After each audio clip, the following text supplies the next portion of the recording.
What I like to say, especially when I have podcast interviews and people are asking me, like, well, how does someone know if they have, emotional eating going on? And what I always like to say is, most likely, if you're listening to this podcast, you've got something going on in your relationship with food, right? Like, you may not Yeah, want to know, right? that's Like, right. you know, but you don't want to know. So you pretend to be in confusion about it. And it's just like, it's just a whole like masking of what would actually happen if you accepted. Hello, and thank you for joining us today. I'm so happy you're here. Happiness Solved is the place where we explore everything you need to become the best possible version of you. This is Sandee Sgarlata, and today I've got some exciting news for our dedicated listeners.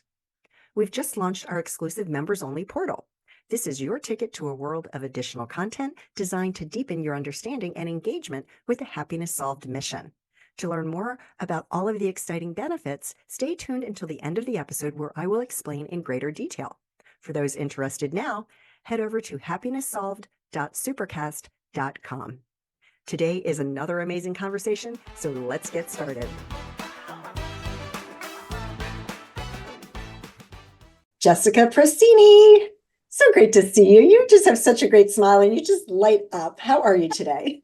I'm well. I'm so excited to be here and talk about emotional eating with you. I know. Before we started to record, I was telling you I've been reading your bio, and this is great. So you created Escape from Emotional Eating, which is a unique process grounded in a decade of research, a background in the psychology of eating, and transformational coaching methods. So this is going to be such a great conversation, and I'd love to just start out by hearing your story, like how, and with as much detail as you want to provide. Because I think that there's so many people, not just, I mean, I think it's probably more women than men that emotionally, but I'm sure there's statistically, there's stats out there. But I think that I'm just excited for this conversation because it is a problem, especially here in the United States. Yeah, well, it's actually international because I've had Oh yeah, of international course. clients as well. Yeah, Of and course. it's definitely not gender specific. But for many, many, many years, I was an emotional eater and didn't know it.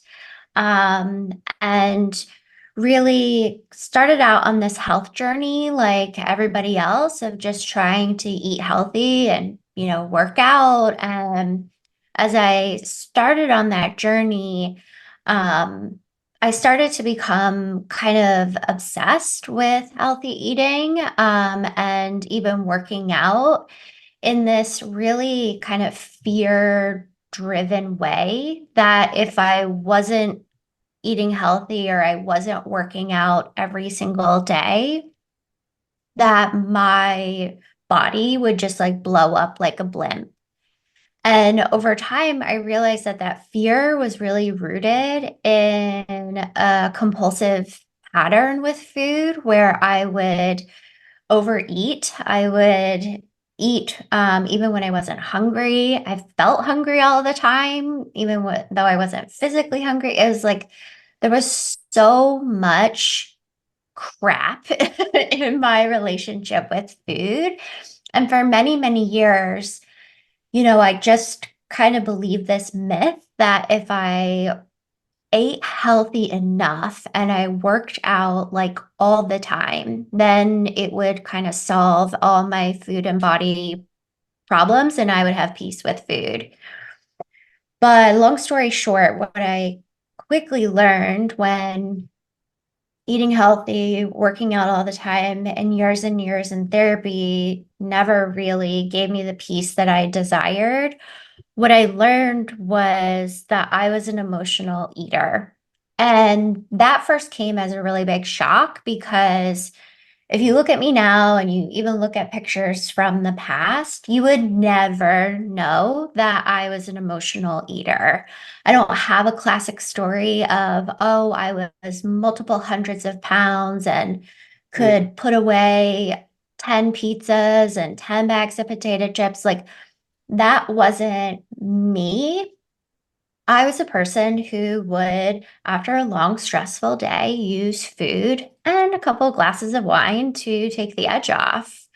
And I was a person who, when I felt anxious or stressed or overwhelmed, I would find a release and an escape in food. And for a long time, I didn't really think it was that big of a deal until I exhausted a lot of my options with nutrition, fitness, and therapy. And I still wasn't getting to the peace and the kind of order that I had longed for in my relationship with food. And like I said, that's where I discovered I was an emotional eater. And then from there, I started to look into, okay, like getting help for it and really didn't find support that aligned with me. I found support that was really nutrition and fitness focused, kind of along those lines that I said weren't working. Or I found things in the other end of the spectrum, like eating disorder clinics. And I did not have a full-blown eating disorder. I know that. I was kind of in this gray area, in this murky middle where I knew that eating healthier and working out wasn't going to solve these deeper issues, but I also knew that I wasn't at an extreme level where I needed, to be in some sort of impatient thing. I needed to find something that was deeper than kind of these surface level approaches, but wasn't as far gone as something as extreme as an eating disorder. And I really searched and searched everywhere and came up empty-handed. I wasn't finding anything for, high achievers, people who have a very extensive history in health and wellness. Because at that time, I had already gone through nutrition school, which again had really missed the mark when it came to my issues with food. So that was when I made a decision that I don't know what to do, but I'm going to figure out a way. And I really investigated every single nook and cranny of my relationship with food and found answers that a lot of people weren't talking about in the health and wellness world.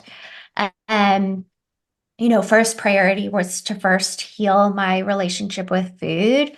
And as I started to do that and see that actually peace with food was really possible, that was then where the second priority was to share this with as many people as I could and to really be of service and support and fill in that gap in the industry where it wasn't being served for people like me and those high achievers and people who strive for excellence. So, long story short, now, many, many years later, my emotional eating is completely extinct. I eat when I'm hungry, I stop when I'm full. I can take it or leave it, when it comes to food. I don't feel triggered by it. I don't feel magnetized to it. I don't feel any kind of unhealthy obsession or attachment to it. Like that is gone. And then I'm able to take that energy that was once robbed by food and devote it to these other areas of my life that I want to create and I want to experience. And overall, I'm a hell of a lot happier. So so that's really what brought me to the work of escape from emotional eating and the work I do with my clients and even this podcast here with you. Wow, I love it. Well, thank you so much for being vulnerable and sharing that. And it is, I really kind of get where you were in that middle ground, where you didn't need to go into an inpatient program or some of the other modalities weren't addressing it. You talked a lot about changing your relationship with food. What what advice can you give for people? Are there steps would you just dive into that a little bit more? Because the thing is like you have to eat, right? Like you can't Right. just stop eating. It's not like, drugs and alcohol, you can stop and, but you need food to survive. And so how does one start to work on that? Well, The thing about emotional eating and food issues, because we can't abstain from it and food literally is everywhere, is that our issues with it can be so sneaky and so they can really fly under the radar. And what I like to say, especially when I have podcast interviews and people are asking me, like, well, how does someone know if they have, emotional eating going on? And what I always like to say is, most likely, if you're listening to this podcast, you've got something going on in your relationship with food, right? Like, you may not Yeah, want to know, right? that's Like right. you know, but you don't want to know. So you pretend to be in confusion about it. And it's just a whole like masking of what would actually happen if you accepted that there's a dis-ease in your relationship with food.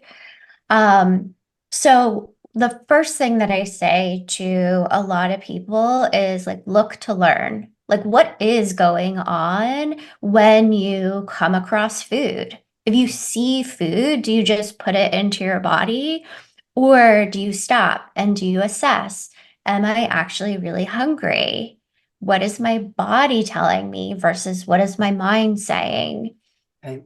And to start to really actually look at the behavior, both physically and like what are you physically doing with food, but also looking at our inner world and the inner behavior that's going on with food.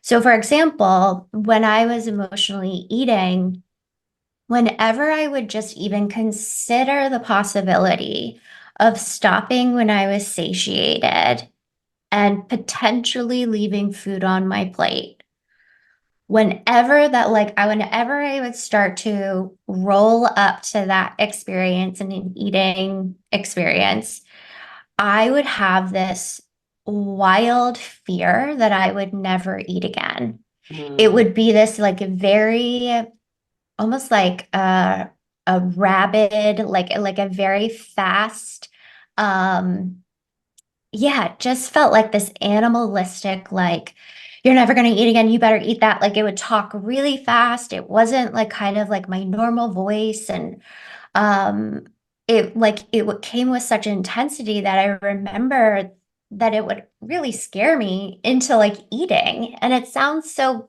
mm, silly to say these things out loud, but this is really what would go on every single time I would eat, and every single time I would even try to practice honoring my body's natural satiation, as I would just be flooded with this fear and these thoughts and these like this internal chatter that it would just become so overwhelmed that I would just keep eating. Um, and it's almost like it would have this trance over me where I even though I know I shouldn't keep eating, even though logically I'm like, I shouldn't be doing this right now, it was like something would take over my body and I would just keep eating. And I know people who are listening, I know that if you've ever experienced stuff like this, you can really relate.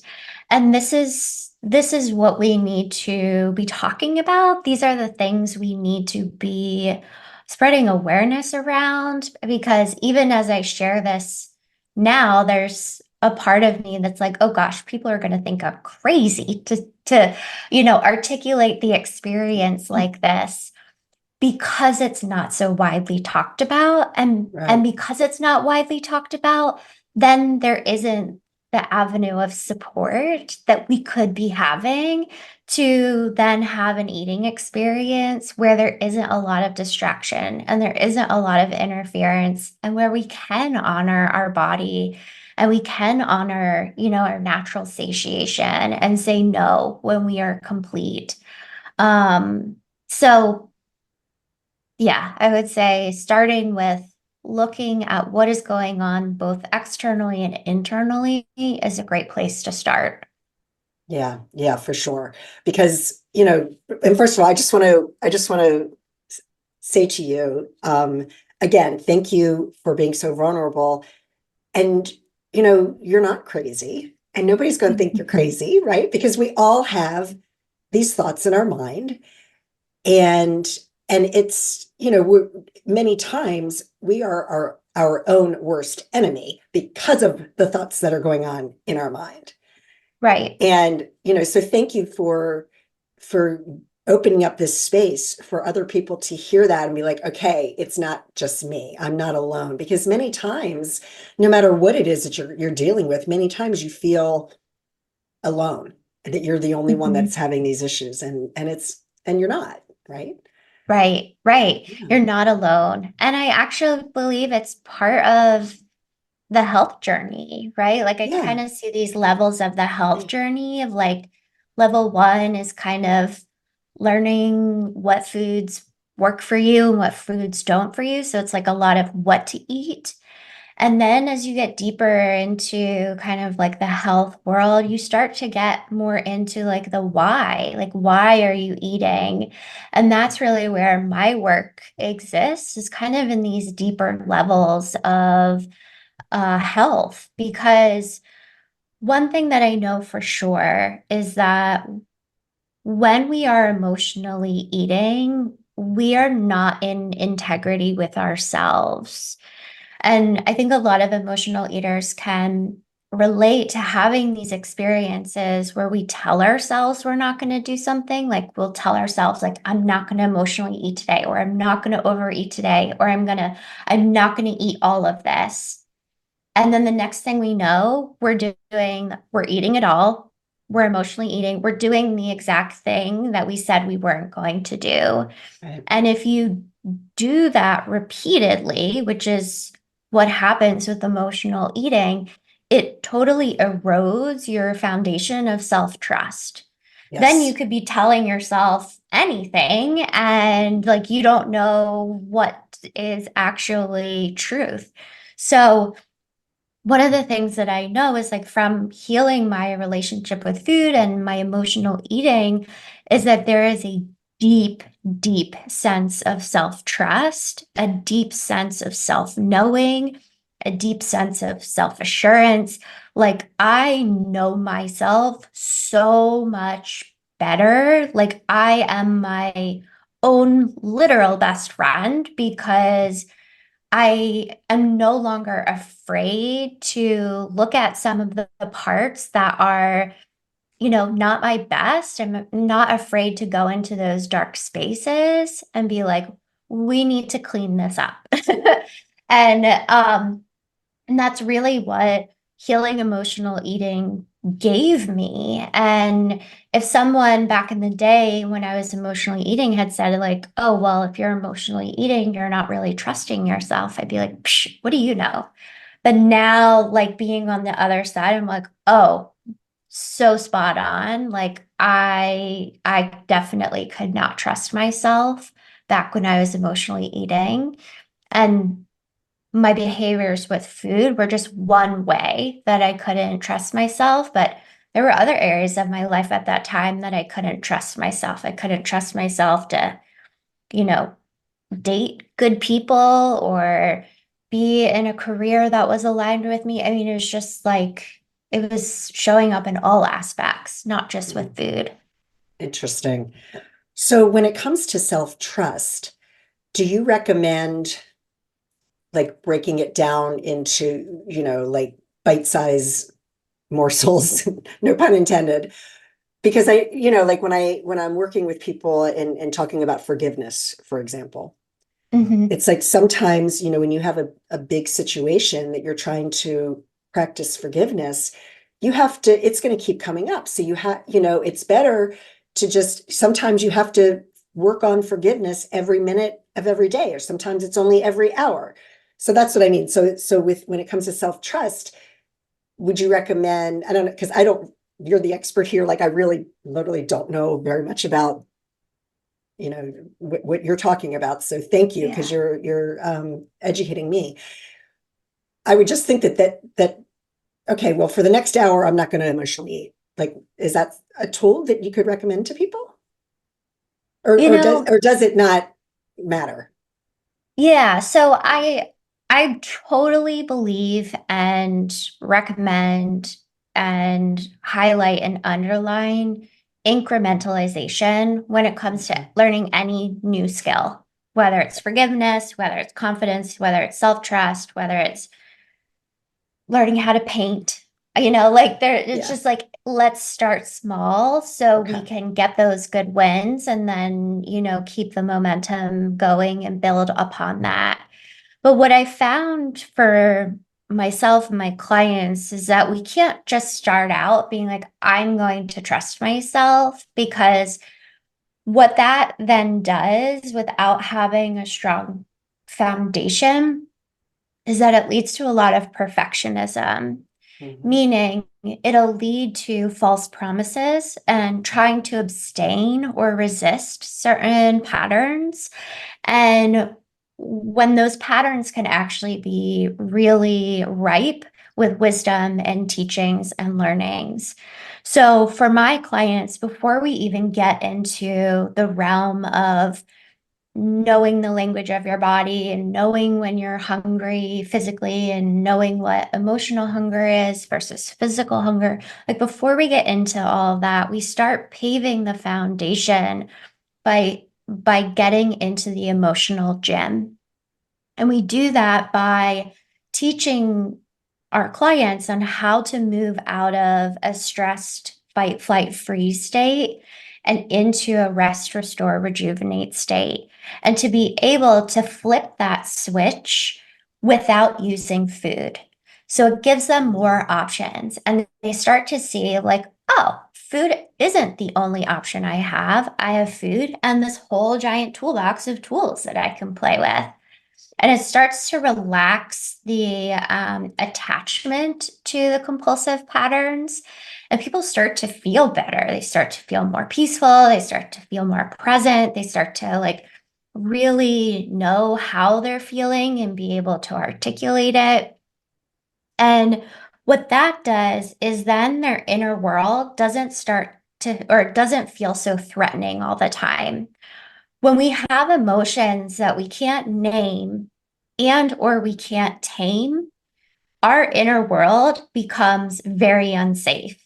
And this is why I truly believe people will then seek ways to distract or numb or cope specifically that are unhealthy, because they're trying to run away from the inner threats that are going on.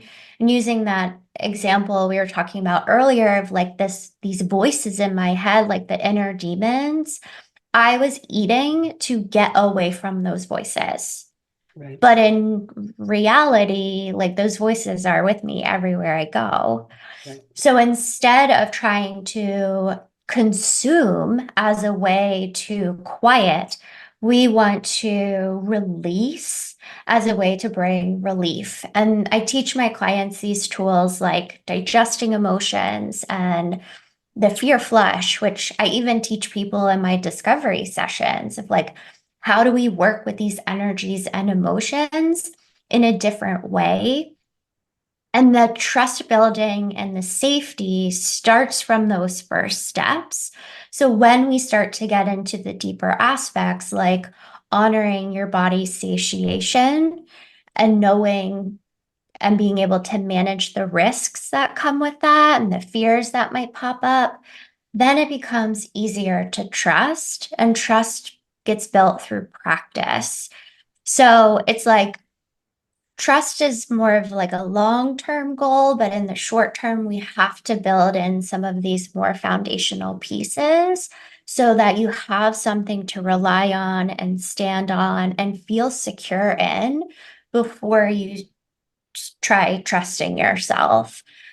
Because I think a lot of emotional eaters, and I'll just speak from my experience, like we have so much baggage in our relationship with ourselves. If we're just like, I'm going to learn to trust myself, it's like, Right. well, we can't do that until we like make peace with the past and a lot of these experiences where you overrode yourself or you denied yourself or you blamed yourself, right? Like we have to make peace with that before we can kind of build this new quote unquote house of trust.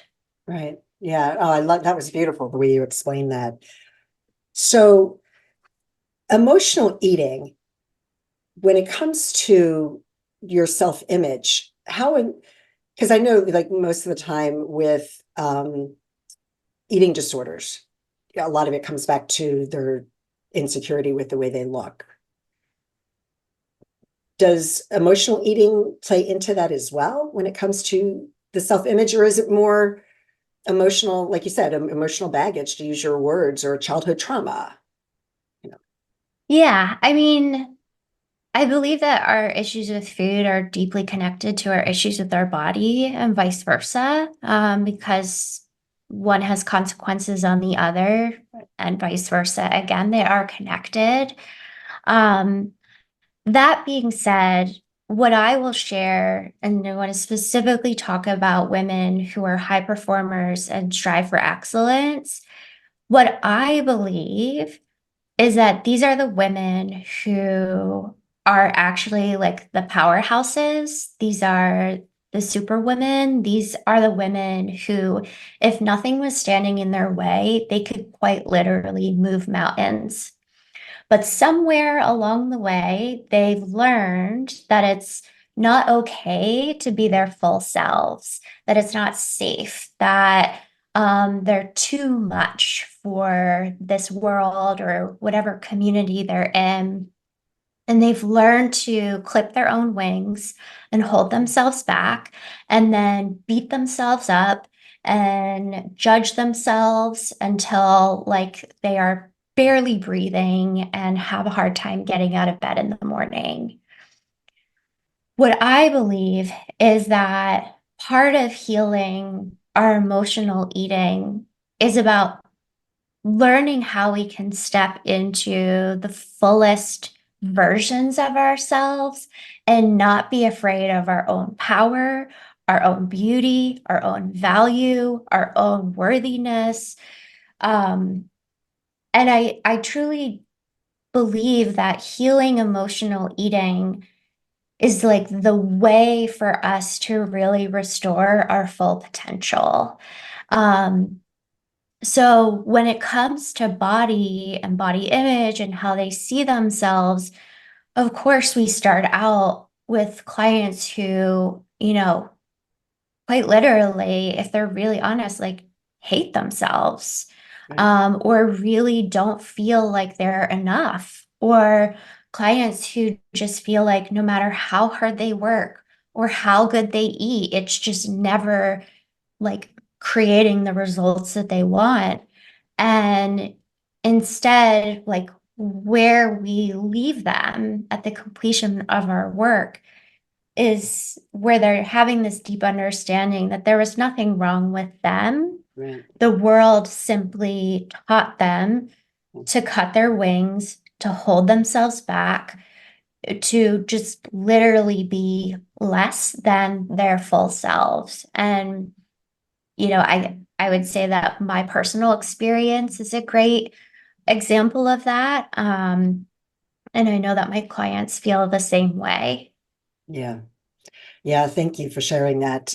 This has been such an amazing conversation. Um, Social media. Ugh. Yeah. I, I, I, No, I I know, don't right? want I know. And to. I feel like it just, well, it serves a purpose to a point where I like to see what family members are up to and pictures from their vacations, and that's about all. I really limit my time. I mean, I feel like since so many of the world's problems have just been have just gotten so much worse. And I can imagine that for anybody, when they start comparing themselves to the illusion of someone's perfect life, right? hmm Like that. So do you recommend, like, if people are listening to this and they realize, wow, that sounds just like me, get off of social media or limit your time? I think social media has a lot of similarities to emotional eating in the sense of people can see that there's benefits to the consumption of food, right? Obviously. And people can see that there's benefits to the consumption of social media. But I think we all need to really get clear of why are you on there and what is Right. your personal intention? And if you're buying into these myths that, oh, social media is the only way I can connect with my family or friends or see what people Right. are up to, that is the biggest lie that I have Yes. ever heard. And I will Pick up the just, phone and call them. yeah, yeah.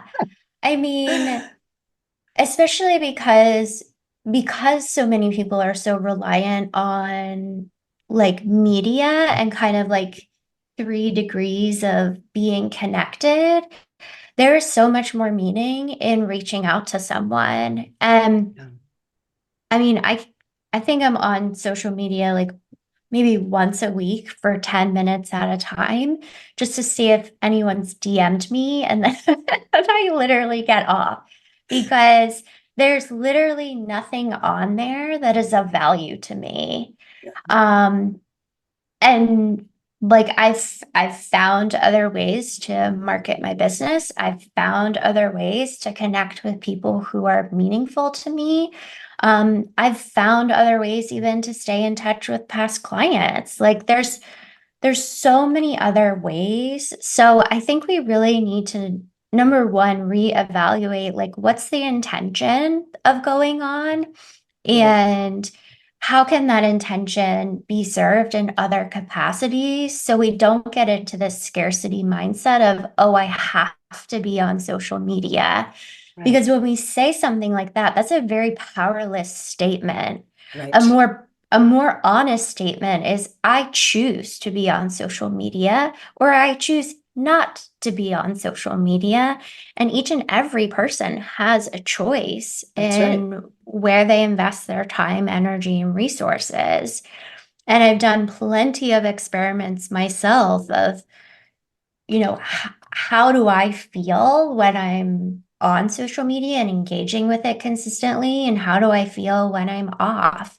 And my research, my personal research has shown that I am much more creative. I am much more happy. I feel much more connected first to myself and then to others when I am not on it. So I've given myself a free pass to let it go and find alternative methods. I've reached out to people that, I haven't talked to in years and just let them know, like, hey, I'm thinking of you. I haven't been on social media in a while, so I can't stalk you. Tell me what's going on in your life. Send me a picture of your kids. How are your dogs doing? Right. Like, and that creates such a more valuable connection Yes. than going on and looking at someone's photos and then making up a story about what that means in their life. I would Yeah. rather connect with them directly. So that's my 2 cents about it. I believe everyone has a different opinion, but I would really encourage people to reevaluate the, oh, I have to be on social media to fill in the blank and actually give them the recognition that you have a choice and there are other ways to literally build a business or connect with Yes. people or have those needs met in the same way with food of like there are certain foods that are going to be nourishing. There are certain food experiences that are going to be nourishing and fulfilling, and you will receive a return on your investment in that. And then there's going to be certain foods or certain food experiences that are actually poison, quite literally like Right. poison, that your Right. body cannot digest, and the continuous consumption of it becomes harmful. These are the things we need to really look at and look at why then are we feeling compelled to continue to consume them? Right. Because it's not helping us. And in truth, it's actually hurting us. And that's what I'm all about putting a stop to because once again, we can have our needs met in so many different ways. There isn't just one way to do anything these days. Right. Yeah. Well, and I think that's what I was, excuse me, when we started out our conversation, I was saying how it's such a problem in the United States. That's what I was alluding to, is that we're just so unhealthy because of the food Hmm. that people are choosing to eat. I Yeah. would say the food, the mindset, the lifestyle, the culture, the mental health. I mean, there's Yeah. so many things, but also I have clients overseas, in Canada, Iceland, India, who struggle with the exact same Oh, things. You yeah, of would never course. know that, Yeah. they're in a different country or a different Right. culture. Right. So I think it's a Well, dis-ease of our humanity for sure. yeah, absolutely. Without question. And like you said, it's everywhere and you have to have it in your life. I just know that when my husband and I went to France, we ate so much bread and cheese and just ate our way through, and drank wine and just had, we both lost weight when we came back Hmm. because the food is just processed very different over there than it is here in this country. So, yeah. And the food experiences are different. They Yeah, have, like you just, even the environment in which you eat, the mindset that you're in when you consume yeah, over there is it's different. Like, very different. like so different. So I Yeah, believe it for sure. yeah, yeah. I was just really amazed. I was like, how did that happen? Um, so let me see. Is there anything else, Jessica, that you want to share with the audience before we wrap up? This has just been so enlightening for me. I'm somebody who I have plenty of other baggage. Unfortunately, food has never really been one of them. So I'm very grateful for that. But so this has been very enlightening for me. And I feel like, even for the audience out there, even if this isn't an issue that you may be having, it's always good to be educated because there may be somebody around you that is suffering from this and is in denial, really. But yeah, Yeah. so anything else that you'd like to share?